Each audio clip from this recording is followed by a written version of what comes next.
Kennst du diesen Satz? Du brauchst nur eine Grundordnung, dann geht's leichter. Aha. Und ich brauche nur ein Einhorn, dann läuft mein Montag auch besser. Was heißt eigentlich Grundordnung? Und warum fühlt sich dieses Wort für manche an wie ein kleiner Tritt vors Schienbein? Vielleicht kennst du das. Du willst eigentlich, dass es zu Hause ruhiger wird. Nicht Instagram ordentlich. Einfach weniger Chaos. Weniger dieses ständige „Ich müsste noch“. Und dann kommt dieser Satz: Wenn du erst eine gewisse Grundordnung hast, dann geht's leichter. Und du stehst da und denkst: Ja klar. Und wie sieht die aus? Was muss ich denn tun? Und wo fange ich an? Und warum klingt das so, als wäre ich einfach nicht richtig? Ich sag's dir direkt: Du bist nicht falsch. Aber das Wort Grundordnung ist oft so unscharf, dass man damit vor allem eins produziert: Druck. Heute übersetzen wir das. In echtes Leben, in müde Tage, in Familienalltag, in „Ich hab gerade wirklich anderes im Kopf“. Stopp!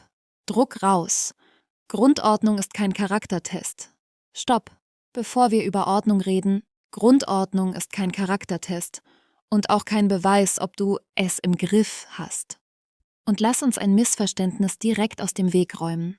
Viele denken bei Grundordnung sofort: Dann muss ich erstmal alles sortieren, alles umkrempeln, alles neu machen. Als wäre Grundordnung so ein Wochenprojekt mit Vorher-Nachher-Fotos und 3 Nervenzusammenbrüchen.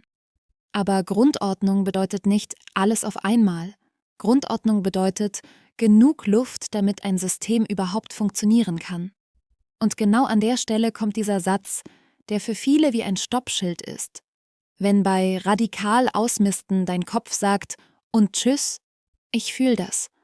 Wir machen hier nichts radikal. Wir machen es realistisch. Nicht alles weg, sondern so viel Luft, dass dein System überhaupt greifen kann. Das ist der ganze Punkt. Wir machen keine Härte. Wir machen Entlastung. Okay, und jetzt übersetzen wir Grundordnung in etwas Konkretes. 3 Bausteine, die im echten Alltag funktionieren. Sort, was Grundordnung wirklich heißt, übersetzt in Alltag. Jetzt sortieren wir erstmal den Begriff, weil Grundordnung klingt wie etwas, das man in der Verfassung findet, nicht auf der Couch.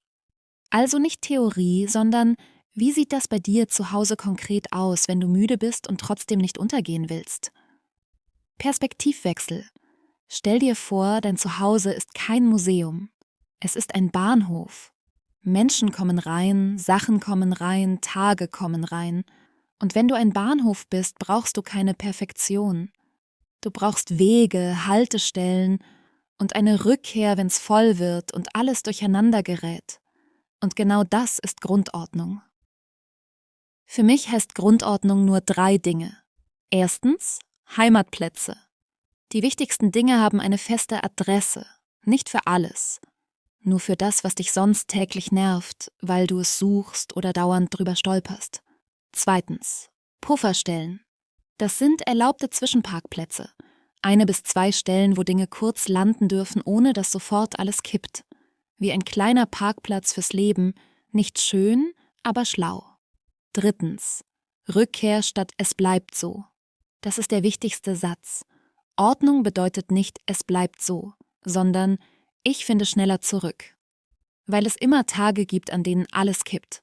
Der Unterschied ist nur, findest du dann in 5 Minuten zurück oder verlierst du dich für 3 Tage im Kram? Und jetzt kommt der Teil, der es wirklich praktisch macht. Viele Haushalte scheitern nicht an zu wenig Wille, sondern daran, dass sich das Chaos immer in denselben Alltagsfeldern sammelt. Hier sind die 5 Alltagsfelder, die bei fast allen irgendwann kippen.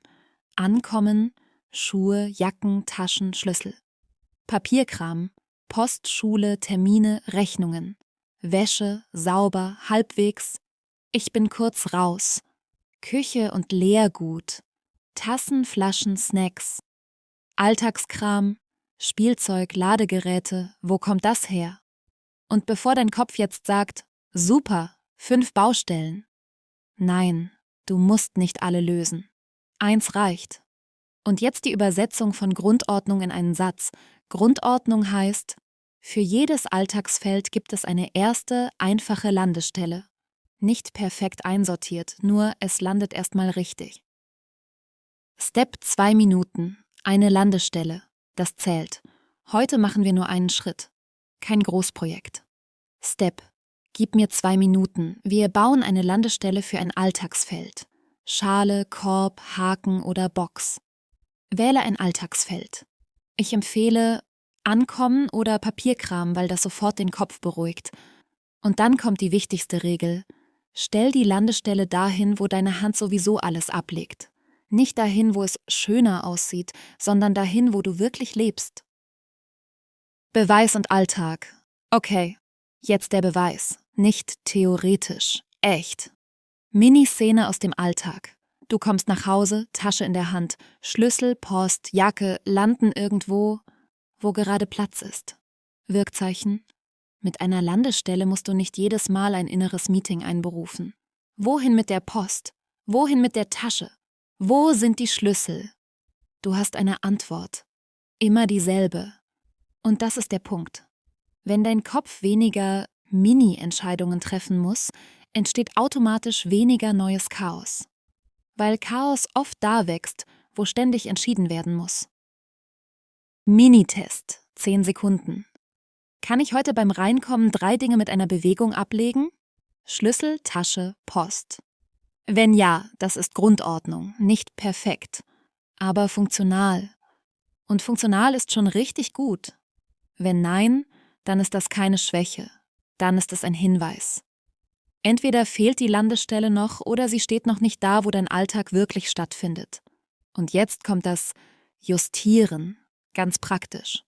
Stell sie 30 Zentimeter näher an den Ort, wo es wirklich landet. Mach sie offener. Lieber Haken oder Box als in den Schrank. Und wenn hier mehrere Menschen wohnen, mach sie so simpel, dass sie auch von Ich war's Nicht-Menschen getroffen wird. Und falls du denkst, bei uns ist gerade einfach zu viel, das ist nachvollziehbar. Dann braucht dein Alltag nicht mehr Disziplin, sondern eine noch einfachere Lösung. Challenge, klein, motivierend, seriell. Deine Challenge für heute. 2 Minuten, eine Landestelle, ein Alltagsfeld. Und dann beobachte 3 Tage lang nur eins. Wird der Einstieg in den Nachmittag leichter? Wenn du willst, mach nächste Woche das 2. Alltagsfeld.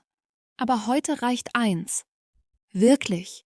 Und wenn du nach 3 Tagen sagst, hat mir nichts gebracht, okay, dann waren es 2 Minuten. Aber dann weißt du auch sehr genau, wo hakt's wirklich. Und das ist schon Klarheit. Fazit. Am Ende ist Grundordnung nichts Mystisches. Es ist nicht diese magische Fähigkeit, die manche Menschen beim Einzug ausgehändigt bekommen, zusammen mit der Anleitung, so bleibt's für immer ordentlich. Grundordnung ist eher wie ein Geländer an der Treppe. Du brauchst es nicht, weil du schwach bist, sondern weil du manchmal einfach zu viel trägst. Und wenn du dich bei dem Thema oft schlecht fühlst, bitte nicht. Du bist nicht unordentlich, weil du es nicht ernst meinst. Es fühlt sich unordentlich an, weil dein Alltag einfach passiert. Und deshalb brauchst du eine Lösung, die im Alltag funktioniert, nicht nur in Büchern. Und genau darum geht's. Mein Zuhause arbeitet öfter mit mir, statt gegen mich. Und weißt du, was das Beste daran ist? Du musst nicht gleich dein ganzes Leben umkrempeln. Du musst nur bereit sein, einen kleinen Versuch zu machen. 2 Minuten, eine Landestelle, ein Alltagsfeld. Mehr nicht. Wenn's nichts bringt, okay, dann waren es 2 Minuten.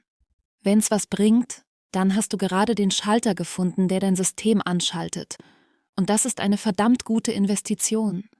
Wenn du magst, schreib mir in die Kommentare, welches Alltagsfeld stresst dich am meisten? Ankommen, Papierkram, Wäsche, Küche oder Alltagskram? Schreib nur ein Wort. Und wenn du bei Systeme statt Disziplin dabei bleiben willst, Abo dalassen, hier geht's nicht um Perfektion, sondern um Entlastung. Wenn du noch tiefer einsteigen willst, in der Videobeschreibung findest du ein paar Empfehlungen zum Lesen oder Hören, die wirklich gut zu dem Thema passen. Danke, dass du dabei warst. Bis zum nächsten Video.